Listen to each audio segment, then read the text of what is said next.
for the benefit of us. So making sure that we're plugged into Slack, because all the training is going to be provided on there. Integrity, road to integrity is going to be in the cities near you. When we have our TNLs, when we have our Q&As with Sean Mike, you need to be on all of those, because typically we'll get an agent who call us and ask us a question. For example, last week we had an agent call us and ask us a question about door knocking, when literally that morning we had a training with Stephen G in Florida about door knocking. So that could save us a lot of time. And I mean, not just only us, but also the agents as well too, and just getting plugged in. I mean, you guys gotta, just call in the number and literally have your earpiece in and just listen, whether, you're cleaning or, you're cooking for the kids or something like that. So getting plugged in is just really important. That kind of answers your question there, Bryce? Yeah. I mean, we have a ton of like live trainings. Obviously we have this call every Sunday night, and then TNL and the schedule and all that. But we also have the boot camp, right? Like, and that's so if you haven't done the boot camp yet, fflgetpaid.com, jump in the boot camp. And I think the boot camp is something that not only like as a brand new agent when you're getting started, but I think the boot camp is important to circle back through. Yeah. A couple times after you've started. Like, I think that when you watch the boot camp, it's a great like initial training to like get the baseline of knowledge to at least pick up the phone and kind of know what to say, and get into home and kind of know what to do, right? But I always like to say, like, training makes so much more sense after you've experienced it. And so I think it's crucial that you not only like definitely jump on all the calls we have during the week, but you should be crazy intentional about going back through the boot camp and watching specific YouTube training as you're getting going in the business. It's just going to elevate you so much more. Yeah, we also at the, go ahead. Sorry, I just want to touch on that. We literally have training for like everything out there. You know what I mean? You have the phones, the in-homes, the, objection wheels, the door knocking, and there's so much training for agents out there. And just diving in, I want to give Josh on here kudos.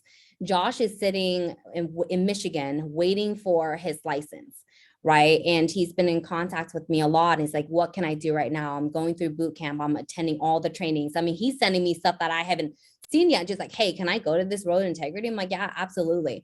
But his thing is like, I can't wait for my license. He calls to stay every single day to kind of check on the status of that, which is fantastic. But then what he did today for the first time is he took me up on the offer. He asked me for a stack of leads so he can dial for me, right? So he hopped on the phone. He was able to book me an appointment. So I got the call from him earlier. So it's never too early to get going. And he gave a lot of kudos to Leticia and June there for helping him out on the dials too, that happened an hour before this here. So definitely hop on training as soon as possible. So it's only going to help you out, because as soon as he gets his license, he's going to be up and rolling, you know? Yep. 100%. I love that, dude. Good work. That's the whole point. Is that once you have your license, you're ready to rock. Not like, okay, I got my license now, let me sit back and watch some trainings. Exactly. Right. I mean, I always like to say, like, you can always tell who's super intentional about the training in that time period between passing the test and contracted, and who gets contracted and then goes, okay, now what do I do? Right. Like, you can always tell. So the person that's very intentional about that, like what Josh is doing, they get paid the fastest. Let's be real. So good stuff. Okay, cool. So let's kind of go into leads a little bit, Loanne. Like, talk about a little bit, about the psychology. Like, what is a lead, right? What expectations should I have for a lead? And I guess as a new agent, like, what type of leads do you recommend? Yeah. So for our new agents, we always recommend the instant and the new leads. Okay. This is all through their CRM. Don't try to get fancy with it and ask about all different leads. I mean, it's great to be, curious and move into those leads later down the road. But I mean, these leads are $9 and $11. And we always have, discounts on them, as mentioned, through WorkSpots. Like right now, there's a 40% off right now. Those leads are great. So what's the lead? I mean, I have a stack of them right here. These are just people who filled out forms online. Okay. They're asking about life insurance. They're curious about it. They want it. Whatever the case may be, something is tied to insurance. And we got to give them a call. Okay. I always let people know, like, you're going to get beat up on the phone. But you know what? Some of these people I've gotten a hold of, and as many of us on here have as well too, where they're scared and they try to turn you down, but you end up showing up and they just want to make sure that you're a real person. So you kind of got to put yourself in their shoes and just call them, because these people filled out a form for a reason. Okay. And yeah, I just highly recommend that you go through these here. So I think I got this from Yuri Her from the Road to Integrity a couple weeks ago. You know, if you want something fast and quick, you go to like the $80, $90 per lead, right? Or you want something that you just got to work a little harder and you grab these leads here. And to be frank with you, working hard is you just literally sit there and just dial more numbers. It's just all the numbers game. So if you guys can sit there and be able to say, hey, you know, I'm willing to work out hard, because I think everybody on here is, number one, competitive. Number two is willing to work hard, because you wouldn't get into a life insurance. This stuff isn't easy. You make a lot of money really fast, but you have to put in the work. That makes sense? You're still muted. Yeah, 100% it does. And so how many leads, if I'm going all internet leads, if I'm using just that for my dial session, right? Just strictly internet leads, how many would you recommend that I get in order to hit my appointment goal? I would say 100 leads. Okay. There's a lot that goes into it as well too. I always recommend that you structure out your days, your dial days. You will save a lot of times where you think it's not a big deal. You'll save a lot of time if you purchase the lead the night before, right? The night before is you purchase those leads, so that way your dial day, you're there ready to dial at 7:30. Okay. Because a lot of times what people do is like, oh, I'll just wake up early tomorrow, I'll go and purchase lead. So number one, where you think it's okay, but you actually are shaving some time off of your dial day, because then you have to print the leads. Maybe there's somebody else that's waiting to print, whatever the case may be. You have internet issues, right? Or the second thing is just going in the CRM and buying those leads, and somebody else grab them before you. And that's another thing as well too. So these leads go really, really fast, especially the instant and the new leads. So you want to get on the top of it as soon as possible, but I highly recommend 100 leads per dial day to get your appointment goals. If you want 30 for the week, 15 the next 2 days, 15 the 2 days after that on the next dial day. Yep, 100% per dial day. Yep. So this kind of leaks over into phones a little bit, but you said, you mentioned like, hey, you're going to get your butt kicked a little bit on the phones, right? What does that look like? Like, what can I kind of expect? You know what I mean? Let's say I've never been in sales, I've never been in insurance before. I see a lead and I go, okay, I assume they all want life insurance, and they're all going to say yes, right? So like, what should I kind of expect so I can have some realistic expectations, and what does that kind of mean to you when you say get your butt kicked on the phones? That's a great question. I think you broke out a little bit, but I think I made out what you're trying to say. You said getting beat up on the phone, right? Like, explain what that means. Yeah, what does that look like? Okay, gotcha. What I mean by getting beat up on the phone is people who's going to hang up on you.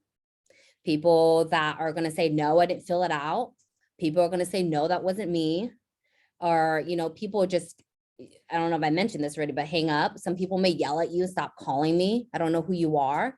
Those type of things we get in here all the time. So when I have an agent call me and tell me, oh, these leads are, I don't know, they're no good, people are hanging up on me. I'm like, what do you mean? I get hang up on, but how is that? Coleman can set, appointments, or Chantel are able to set all these appointments, or they're buying the exact same leads as you, right? So that's what it means by getting beat up. Again, putting yourself in the client's shoes. Maybe there's multiple people calling them. Maybe they're having a bad day. Maybe they're having a bad 5 minutes, whatever the case may be, but we still have to continue to reach out to these people, because if you get hung up on, yelled at, people saying no to you, and you let that affect you, it's going to affect your next dial. So you're going to call the next person. Your tone may not be the same. You're going to be quick to give up on them and just not asking questions. I'm really big on asking people questions to keeping them engaged, right? And I'm always confused. Some people might hear me say that when I do training. I'm always confused. That I didn't fill it out. Oh, I'm confused. That's me being confused. No, I don't life insurance. I don't want life insurance. Oh, I'm confused. Why did you fill this out? He's like, you keep calling me. Oh, I'm confused. This is the first time I've called you. So I'm always confused, right? So it's just trying to keeping people engaged and just not letting them beat you up. People may yell at me. I've let people vent to me. I've had let people yell and talk about, oh, so many people calling me and this and that. And then I just let them go and go. And I'm like, I'm so sorry to hear that. This is the only form I have in my office for you. My goal really is to help you out. Okay. I'm just a local field underwriter. I'm not a salesperson.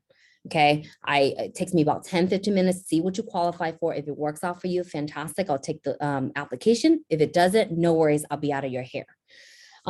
People get confused too, because when you're on the phone, the job isn't to sell. The job is to get the appointment. You can do the selling when you get into the home, because when you can show these people when you're on the phone that you're just a regular person, then they're like, okay, cool. They're not reading off the script. They don't sound like a robot. You know what I mean? So just don't get too high. Don't get too low when you're on the phone. Even when I get booked appointments, okay, cool. Next, I'm going to the next one. So yeah, just positive mind mentality. 100%.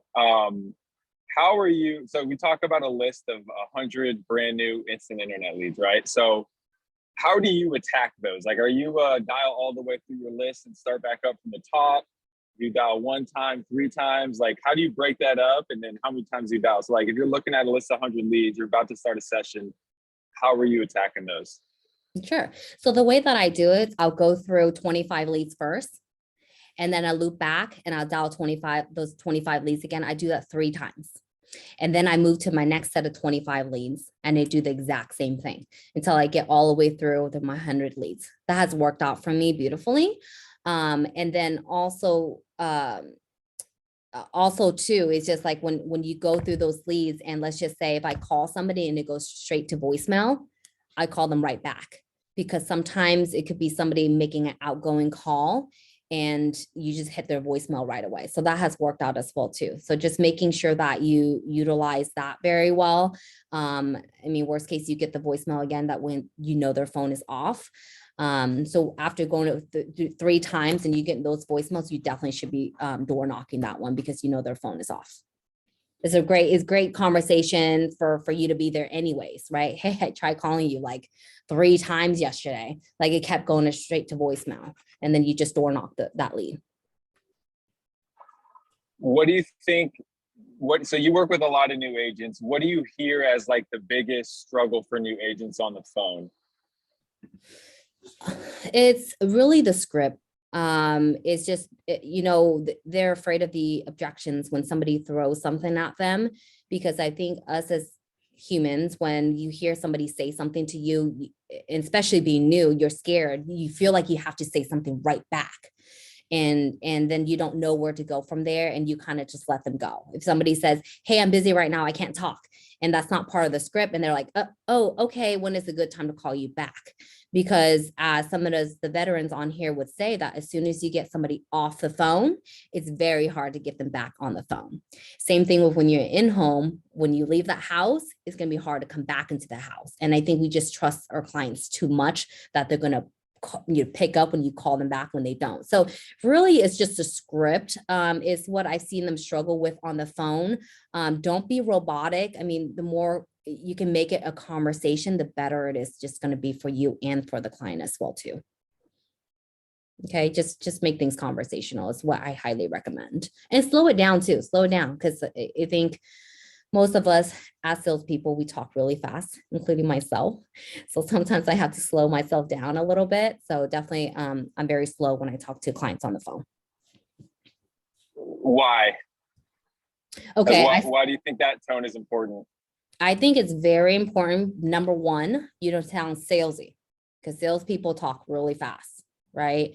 Number two, we do work with clients who are 55 up to 85 years of age, right? And when we talk too fast, they're not going to understand what we're saying.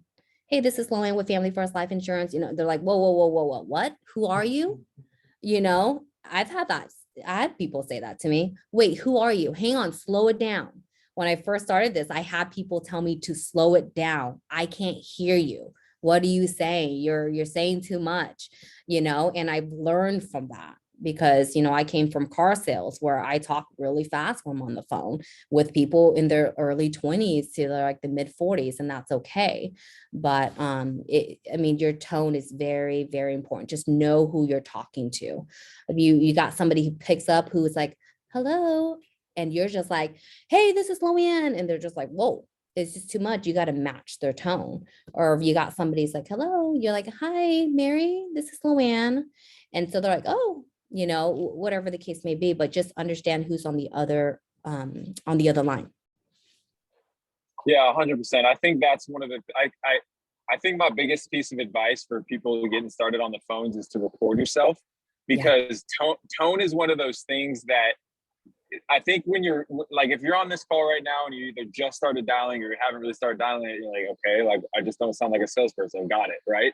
Yeah. But I think it's one of the things that people really struggle with because you can't hear yourself. You're just talking, you're talking the way that you think you're supposed to do it. So I think for me, one of the, I mean, obviously live dials and get around other people, but I think one of the best ways that I was able to kind of tweak my phone approach is by recording myself. Yeah. And it's brutal to listen to yourself on the phone, to listen to yourself back doing anything. Like I hate listening to my trainings on YouTube, I'm like, oh my God, I sound like an idiot. But listening to your recording of yourself, because you'll pick it up on your own. Like you almost don't even need somebody else to tell you. You'll pick it up. You're like, oh my gosh, like I said, a complete salesperson. Or sometimes I think for guys on the phone, I think the tone for women sometimes is a little bit different, but at least for guys on the phone, like sometimes they sound like I like to tell like, hey, talk from your chest a little bit. Like sometimes you're like, you're getting walked all over by clients because you call me like, hey, Loanne, hey, this is Bryce. I'm just giving you a call back about that postcard you filled out, right? And it's just like, hey, I'm kind of like walking on eggshells I don't want to get hung up on. Yeah. And if you hear Dom on the phone, he's like, he is definitely matching tone, but there's a sense of like, okay, this person means business and I need to listen up, right? And I got to get this information to you. It doesn't really matter what you say. I have to get this out to you. And that's the mentality, right? Yeah. And so, and I noticed when I was first on the phones, I kind of talked a little bit soft and I was like walking on eggshells, scared of what they're going to say. But when I heard, I was like, oh my goodness, I need to like toughen up a little bit. I call it talking from the chest. Like, hey, tell them, hey, you put out this form, my job's to get it to you. Yeah. Right? And exactly. I think that listening to yourself, you'll pick that up. But yeah, go ahead. Yeah, definitely. And to add on to that is, sorry, all I can hear is Kevin Hart when you say, you guys seen that the stand up with Kevin Hart? He says, say with your chest. Okay, so that's all I can think about, but I know exactly what you're saying. Just going back with being on the phone as well too. It just having that control, controlling the conversation as well. So when people, back to the question, what do agents kind of struggle with on the phone is like when something's thrown at them. So say, for example, they say like, wait, what is this for? And they just answer the question and they say, oh, this is for the life insurance. And then they get quiet and then they allow the client to say something back. So, you can answer the question as, oh, this is for the life insurance form that you filled out online. I just want to verify here is 123 Main Street, your address here in Riverside, California, right? And just kind of moving forward. If you guys don't know the 2 A's and the 3 A's, I would highly recommend you understand and know how that is and just implement it into the way that you talk. When somebody asks you a question, you want to acknowledge them, you answer it, and then you follow up with a question and ask, acknowledge, answer, ask. And then you got the 2 A's. That's when someone gives you a statement, you just acknowledge it, and then you ask the question. This is really helpful in conversations, whether it be over the phone or in person as well. So if somebody say, oh, what is this for? A great question. This is for the life insurance form that you filled out online. Just want to verify that your address is 123 Main Street. Is that correct? So I acknowledge it, I answer him, and then I also follow up with the question. It just kind of keeps the conversation going. And at the same time, you're controlling it as well. You don't let the client control the conversation because that's where you're going to lose. That's so huge. I hope everybody took note of that. That's incredible advice. And I always say rebuttal to an objection is to not really answer the question. Just say something that kind of answers it, but don't really worry about actually answering it. You know what I mean? Because like you said, that's where people get tripped up and not knowing what to say. Just say something and then move on to the next part of the script that you're supposed to be at. Right? Like, I'm not interested. Hey, no problem. Me neither. Now, did you mention, are you still working during the day or are you retired? Yeah. Right? Like, I don't have like the most clever objections to this stuff of all time, but I think I figured out how to kind of just ignore them, not really answer what they're saying, and then just move it on to the next thing and get their mind off it, right? And then the 3 A's, what you said, is just like that's putting it in a awesome sales term right there. Right. But yeah, no, that's big stuff. You don't, instead of having to worry about the objection handling workbook and memorizing it and thinking of all this clever stuff, just think about, hey, I just got to say something to kind of answer the question, but just keep moving on, right? Like, close for time, move on to the next part of the script. So that is that's big stuff. I think one other thing before we move on to the in-home stuff about the phones is, I think one of the things I see that I definitely struggled with in the beginning, it's tough to kind of wrap your mind around. And I think it's one of the things that new agents, they take the longest to pick up on, is the concept of calling the heck out of people, like multiple times in a row. Right? Like, it's definitely intimidating. You know, I can empathize with new agents because I was there as well in the beginning. The concept of calling somebody 4, 5, 6 times in a row because you think you're bugging them, or you would hate to be called 5 times in a row, right? Yeah. But getting people to pick up the phone is the biggest thing. Like, going through a batch of leads and saying, hey, I only got a couple pickups is one of the biggest things that you got to get through. And the way you do that is, don't put a limit on yourself for how many times. Like, I get asked, like, well, how many times should I call them? It's like 40. I don't know. Like, it doesn't really matter. You know what I mean? As many times as it takes until they pick up the phone. Right? And maybe 3, 4, 5 times in a row with one person until you move on to the next. Cool. But how many times in a day I'll call them? Like, as many as it takes. And you'd be surprised how many people will pick up on the 14th, 15th time you call them that day. And sometimes, like, if you can tell they're hanging up on you, it's like they have the phone in their hand. Let's call them 8 times in a row. What is it? Cool, I got them to pick up. I can work with that, right? Now I move on with my script. So getting people to pick up is, I think, one of the most important things of the phones. Yeah, definitely. I mean, 100%. it's just, that's exactly it. And, you know, you just got to call as many times as possible, right? I mean, worst case, what are they going to do when they finally pick up the phone? Yell at you and hang up the phone? You know, they're not going to go through the phone and punch you in the face or anything like that, you know? And I think we just take it so serious because, I mean, these people literally filled out a form for a reason. That's number one. Number two, you pay for these things. So why shouldn't we call them? And you know what, Bryce, sometimes too, there, you know, as long as I've been doing it for, you know, there are times where I'm like, okay, like, I'm going to call them back to back. Like, hopefully, like, they don't pick up and like yell at me or something. I still think that, but like, you know, at the end of the day, like, I'm okay with it when they do it, you know? And this is also a benefit of also dialing on live dials or in an office as well too, because you can kind of laugh about it, right? Because we are all going through the same things. I sit here with Coleman and, you know, I get hang up. I'm like, well, that was rude. And then we'll just kind of laugh about it. And then we'll just go on to the next one.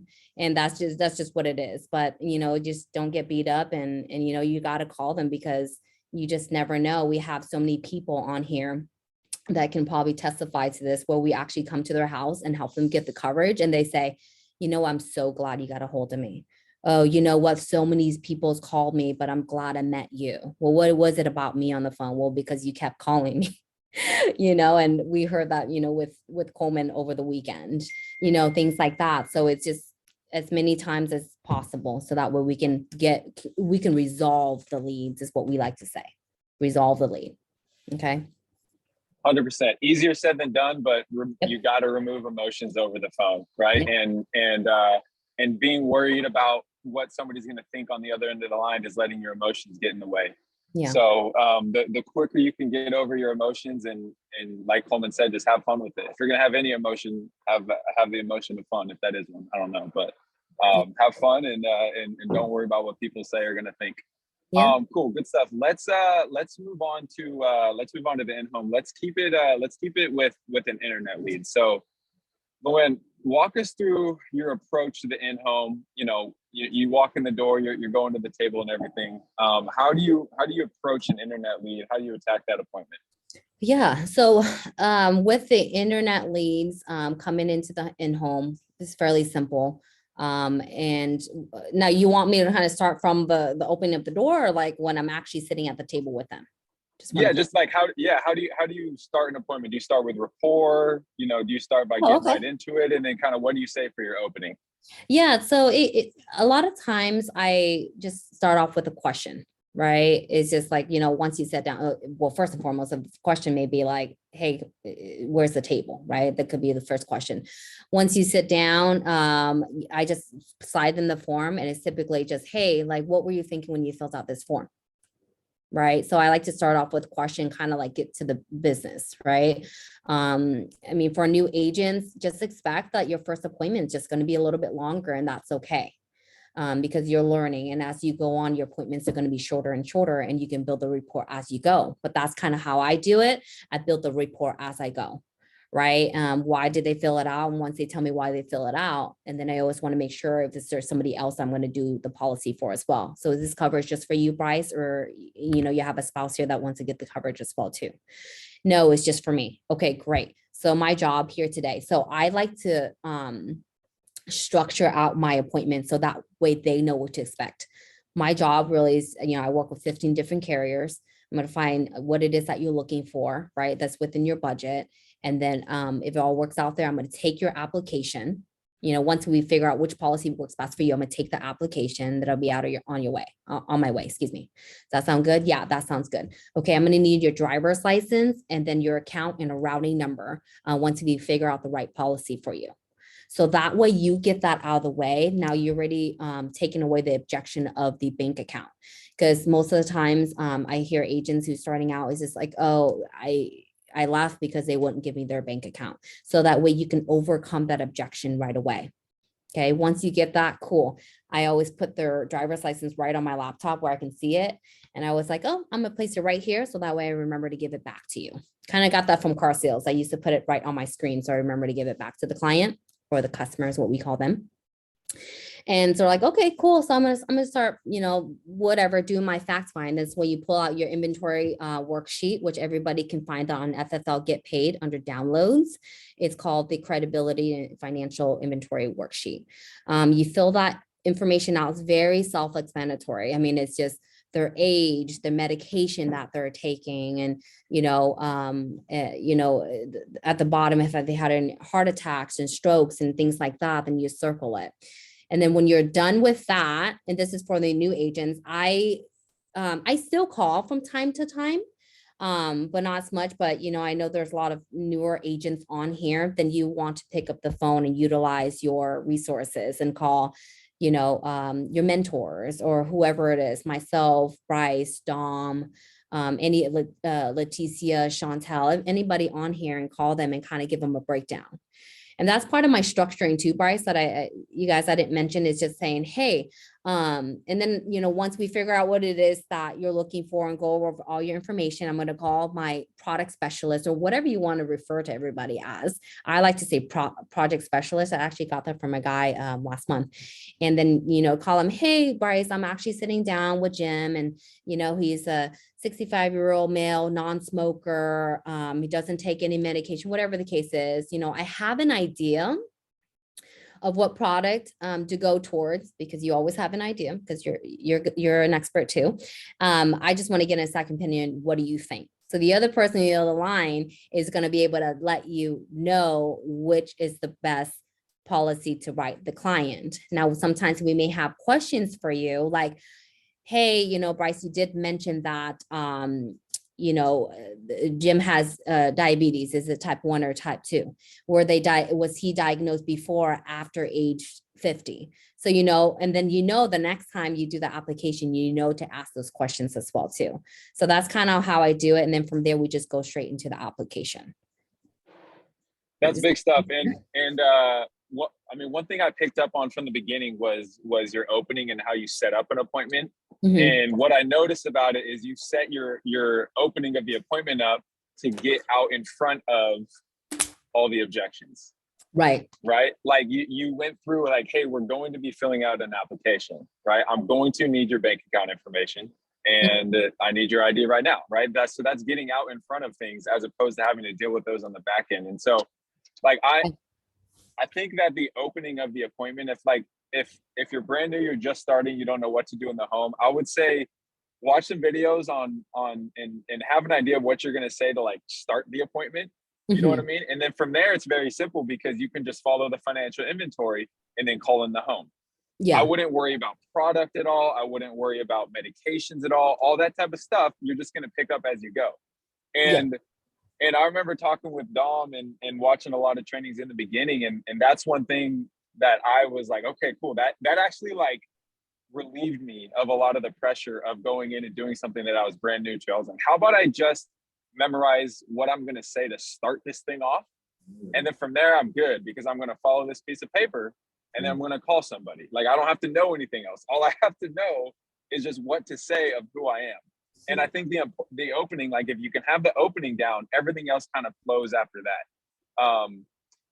I remember appointments where I didn't say, hey, we're going to be filling out an application, right? And then you're just setting yourself up for that I want to think about it objection once you get to the point of it's time to start filling out an application, right? I was like, oh crap, I forgot him that I have to actually like fill out an app now. Like, because now he's saying, okay, cool, we'll come back later. I'm like, no, we can't. And I'm like, oh, dude, if I would have told him this in the beginning, it Yeah. all would have been good, right? So and sometimes I notice that talking with agents, you know, they go, what, and we showed numbers, and then he said, I want to think about it. I'm like, well, did he know from the beginning that was the next step, right? Like, I think that a lot of the objections that we get in the home that I want to think about it, I notice a lot. The reason clients say that is because they think that that's okay. Mhm. Like, I've allowed them to think that that is actually part of the process. So Mhm. it's up to us to let them know in the beginning that it's not. Like, sometimes I'll have to remind them, like, hey, no, remember in the beginning when I said we have to pick one to fill out an application? They go, oh, that's right. Okay. You know, and I'm like, it's crazy but if you set it up right, then that eliminates it on the front end. So that's one thing I noticed about your opening. So that's really strong. And that would be, I think, my biggest piece of advice to everybody new is have your opening down Yeah. and then follow a financial inventory. Yeah. And I wanted to Go add ahead. on to that. I didn't mention on here, but I do it every single time as well too. I think too, the main things that people get hung up on when they're in the in-home and the objection that they get, they don't know how to overcome is number one, as I mentioned, the bank account, the bank account info. And then number two is a social security number. So I do say this, I'm like this, you know, when I structure out, this is all non-medical, you know, no nurses or doctors are coming out to take blood, urine and all that, do the physical with you. We're just going to run your MIB. Okay. That's your medical information bureau. And we're going to run that with your social security number. And I just say that, and I just breeze right through it. They know I'm going to get their social. But if I like sit there and I talk about it, like it's such a big deal, I'm going to need your social. Okay. Like, you know, can you give me your social? You know, it's just all about the confidence. So once I bring that up and they say, okay. And if they say, well, wait, why I have to give you your social, at least you can overcome the objections right away. As far as for me, I haven't had anybody tell me no. But in the beginning, when I didn't have that structure down and I just went to the application and I go, what's your social security number? Like, well, why do you need it? Like, wait, why? And they're like, oh no, we just have to run your MIB, your medical information bureau. They're like, for whatever reason, when you tell them in the beginning, it's just a lot better than when you're doing the application and doing it, because I make it so nonchalant. I'm like, okay, cool. I'm looking at the screen. I'm like, and what's your social? And then sometimes I don't even look at them. I just ask and I'm just clicking away, and then they would just be able to give it to you as well. And medication too. I tell agents, like, I still don't know all the medication. And I tell clients, I'm realistic and I'm honest with them. I'm not a doctor. Like, I'm not in the medical field. Like, there's so many medications out there. If you can let me know what medication you're taking and what they are for as well too, because certain medications can be taken for a lot of different things. And they're like, oh, okay. And they try to pronounce it. I'm like, how do you spell that? Sometimes I can just look it up, you know, on the prescription checks and stuff like that. So that's going to help you guys out. So the in-home should be the easy part if you can just structure everything out. The hard part is the phone. Just get the appointment. When you go in there, you're going to have lots of help and support because everybody's just a phone call away. 100%. Phone and the phones, like, you got to blast through it. In home, all this stuff, like, it's Coleman just said it in the chat. He said you got to get to 100 appointments. You know, you got to sit down with 100 people to start to learn the medications, to start to learn the products, what to say, get better at that. The quicker you can blast through that, the quicker you're going to get paid, and this thing's going to start to take off for you. Yeah. So yeah, getting with your first 100 of people within your first, 60 days, 30 is even better, but if you can focus on 60 days, like that's when things really start to take off. So good stuff. Anything else on in-home, Luann? And then we're going to open up some questions real quick, and then we'll one last thing I want to add on to with the in-home too is Coleman has the in-home outline. If any of you guys want an email of it, he can email that over to you. He's holding it up to the screen. They can't read it. But anyways, he can definitely email that over to you. If you want to type in your email. Yeah, post it in Slack there. That's perfect. So you guys want to get a hang of that. So it's super, super simple. It's really helpful as well too. But no, that's all I got as far as the in-home. Just have good fun. stuff. I appreciate it. Anybody have any questions?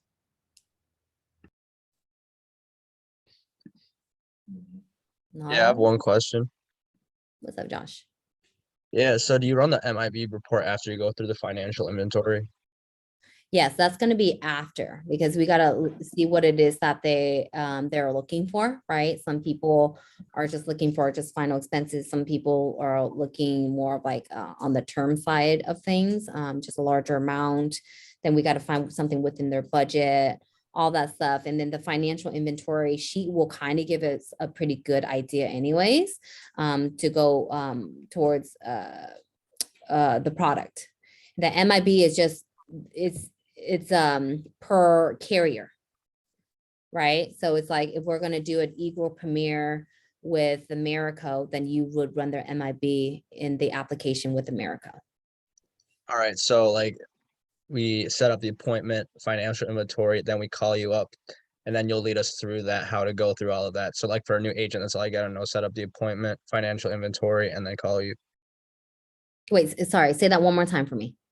So for a new agent, all we have to know is set up the appointment, like get all in the house and stuff and talk to them, financial inventory, and then we call you up to go through the MIB and the rest of the stuff and all the coverage and options. Yeah, you call me so I can tell you which carrier I would recommend, right? For example, with you, Josh, right? I don't run an MIB. Like, that's something you do on your end. This is when you do the application process. So is this something we'd like learn how to do, or is it like something you'd like walk us through? Great question. So it's in the application itself. Don't get too worked up about it. Yeah, it's just part of the application. You're just clicking through it. And there's a part where you acknowledge it, and then it just runs their MIB. Yeah. And the e-apps are super easy. Like, all I would do on your end, dude, is just make sure you can log in. So when Luann goes, hey, run Americo, you don't go like, okay, how? You go, okay, cool. Like, I know how to log into it, right? So I would I got you. Yeah, before you get into your first appointments, like whatever carriers you have, just have logged into them before, maybe have pulled up the e-application and messed around with it a little bit. So it's not your first time looking at it in the home. But once you actually run through an application in the home, it's super simple. And so yeah, Luann, let's run through it. Like, let's say I'm brand new agent, right? I'm in the home right now, and I'm going, okay, I'm sitting with Tom, he's got diabetes, high blood pressure. He had cancer 5 years ago. He just wants to leave something behind for his daughter. He's 72, non-smoker. Like, what do you recommend? Okay. So from there, I would say, hey, have you had any complications with the diabetes or high blood pressure or anything like that? He said no complications. Okay. So for the high blood pressure, how many different type of medication is he taking? Just one, a lisinopril. Just one. Okay, sounds good. So go ahead and run some quotes for him with Eagle Premier with Americo. Okay.